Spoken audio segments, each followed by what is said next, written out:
ಅಧ್ಯಾಯ 1 ಶ್ಲೋಕ 1. ಅಥ ಪ್ರಥಮೋಧ್ಯಾಯಃ.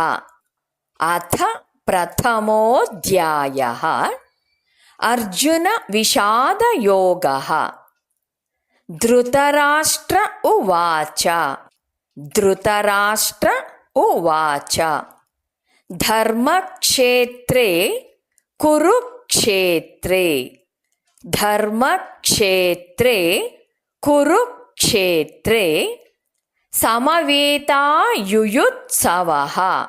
ಯುಯುತ್ಸವಃ ಮಾಮಕಾಹ ಪಾಂಡವಾಶ್ಚೈವ ಅಂತ ಇದೆ.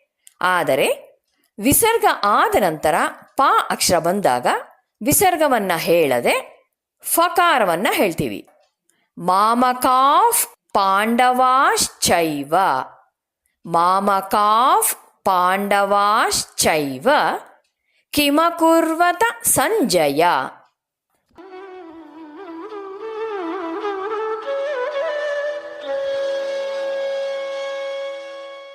ಹೇಳಿಕೊಡುವುದನ್ನು ಅನುಸರಿಸಿ.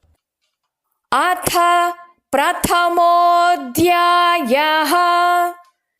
ಅಥ ಪ್ರಥಮೋಧ್ಯಾಯಃ ಅರ್ಜುನ ವಿಷಾದಯೋಗಃ. ಅರ್ಜುನ ವಿಷಾದಯೋಗಃ. ಧೃತರಾಷ್ಟ್ರ ಉವಾಚ. ಧೃತರಾಷ್ಟ್ರ ಉವಾಚ ಧರ್ಮಕ್ಷೇತ್ರೇ ಕುರುಕ್ಷೇತ್ರೇ. ಧರ್ಮಕ್ಷೇತ್ರೇ ಕುರುಕ್ಷೇತ್ರೇ ಸಮವೇತಾಯುಯುತ್ಸವಃ. ಸಮವೇತಾಯುಯುತ್ಸವಃ ಮಾಮಕಾಃ ಪಾಂಡವಾಶ್ಚೈವ. ಮಾಮಕಾಃ ಪಾಂಡವಾಶ್ಚೈವ ಕಿಮಕುರ್ವತ ಸಂಜಯ. ಕಿಮಕುರ್ವತ ಸಂಜಯ.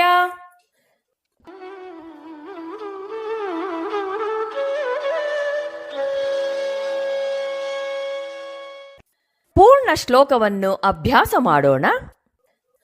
ಧರ್ಮಕ್ಷೇತ್ರೇ ಕುರುಕ್ಷೇತ್ರೇ ಸಮವೇತಾಯುಯುತ್ಸವಃ ಮಾಮಕಾಃ ಪಾಂಡವಾಶ್ಚೈವ ಕಿಮಕುರ್ವತ ಸಂಜಯ.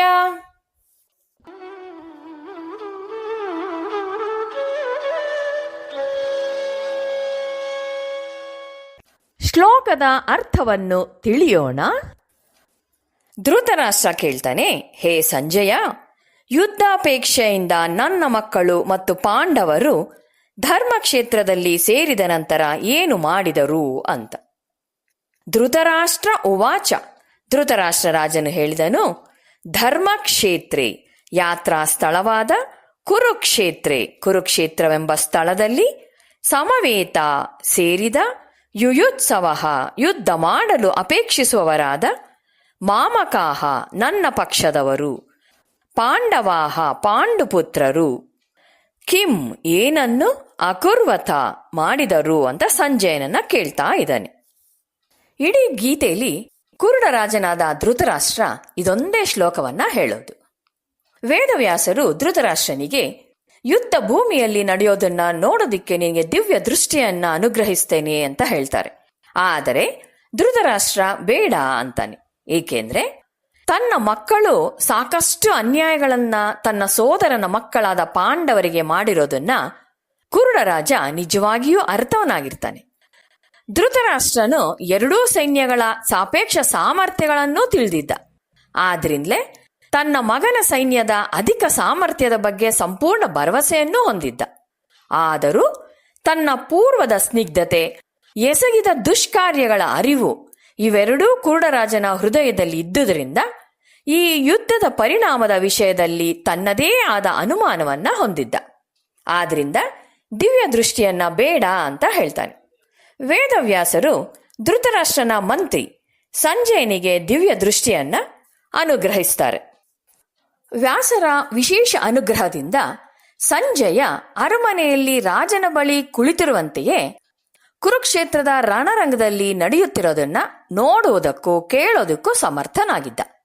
ಈ ಅನುಗ್ರಹದಿಂದಾಗಿ ಸಂಜಯನು ತಿಳಿಯಲು ಕಾತರನಾಗಿದ್ದ ಧೃತರಾಷ್ಟ್ರನಿಗೆ ಕುರುಕ್ಷೇತ್ರದಲ್ಲಿ ಸಂಭವಿಸುತ್ತಿರೋದನ್ನೆಲ್ಲ ವರದಿ ಮಾಡ್ತಾ ಇದ್ದಾನೆ. ಹೀಗೆ ಮೊದಲನೆಯ ಅಧ್ಯಾಯ ಧೃತರಾಷ್ಟ್ರನು ಕೇಳುವ ಒಂದು ಪ್ರಶ್ನೆಯಿಂದ ಪ್ರಾರಂಭವಾಗುತ್ತೆ. ಕುರುಕ್ಷೇತ್ರ ದೆಹಲಿಯಿಂದ ಸುಮಾರು 105 ಮೈಲಿ ದೂರದಲ್ಲಿದೆ. ಪಾಂಡವರು ಧೃತರಾಷ್ಟ್ರನ ಮಕ್ಕಳು ಒಂದೇ ಕುಟುಂಬದವರು.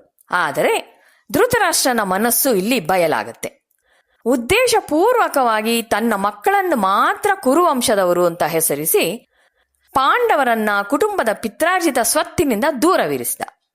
ಪಾಂಡುವಿನ ಮಕ್ಕಳ ವಿಷಯದಲ್ಲಿ ಧೃತರಾಷ್ಟ್ರನ ನಿರ್ದಿಷ್ಟವಾದ ನಿಲುವನ್ನ ಇದರಿಂದ ತಿಳಿಬಹುದು.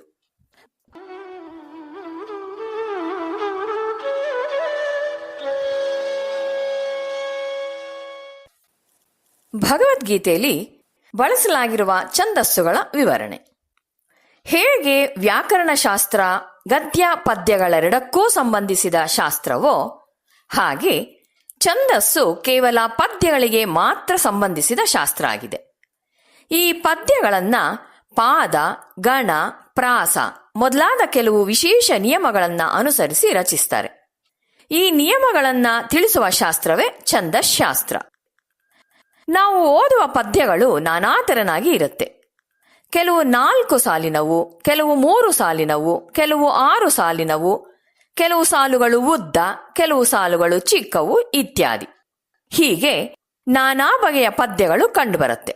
ಇವನ್ನ ಗುರುತಿಸಲು ಹೆಸರುಗಳನ್ನ ಇಟ್ಟಿರ್ತಾರೆ. ಎಕ್ಸಾಂಪಲ್ ಅನುಷ್ಟುಪ್, ತ್ರಿಷ್ಟುಪ್ ಹೀಗೆ.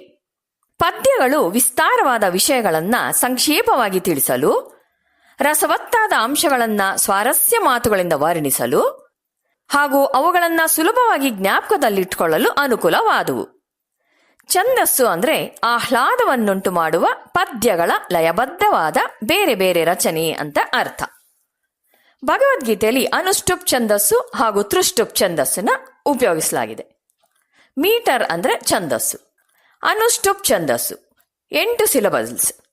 ಎಕ್ಸಾಂಪಲ್ ಧರ್ಮಕ್ಷೇತ್ರೇ ಕುರುಕ್ಷೇತ್ರೇ ಅಂದ್ರೆ ಧ 1ನೇ ಅಕ್ಷರ, ಮ 2ನೇ ಅಕ್ಷರ, ಕ್ಷೇ 3ನೇ ಅಕ್ಷರ, ತ್ರೇ 4ನೇ ಅಕ್ಷರ, ಕು 5ನೇ ಅಕ್ಷರ, ರು 6ನೇ ಅಕ್ಷರ, ಕ್ಷೇ 7ನೇ ಅಕ್ಷರ, ತ್ರೇ 8ನೇ ಅಕ್ಷರ. ಈ ಛಂದಸ್ಸಿನ ಶ್ಲೋಕಗಳಲ್ಲಿ 4 ಪಾದಗಳಿರುತ್ತೆ. ಪಾದ ಅಂದ್ರೆ ಸಾಲು. ಒಂದು ಸಾಲಿನಲ್ಲಿ 8 ಅಕ್ಷರಗಳು ಅಂದ್ರೆ ಒಂದು ಪಾದದಲ್ಲಿ 8 ಅಕ್ಷರಗಳು ಇಂಟು 4 ಸಾಲು, ಒಟ್ಟು 32 ಅಕ್ಷರಗಳು. ತ್ರಿಷ್ಟುಪ್ ಛಂದಸ್ಸು. ತ್ರಿಷ್ಟುಪ್ ಛಂದಸ್ನಲ್ಲಿ ಒಂದು ಸಾಲಿನಲ್ಲಿ 11 ಅಕ್ಷರಗಳು ಇಂಟು 4 ಲೈನ್ಸ್ ಅಂದ್ರೆ 44 ಅಕ್ಷರಗಳು ತ್ರಿಷ್ಟುಪ್ ಛಂದಸ್ನಲ್ಲಿ.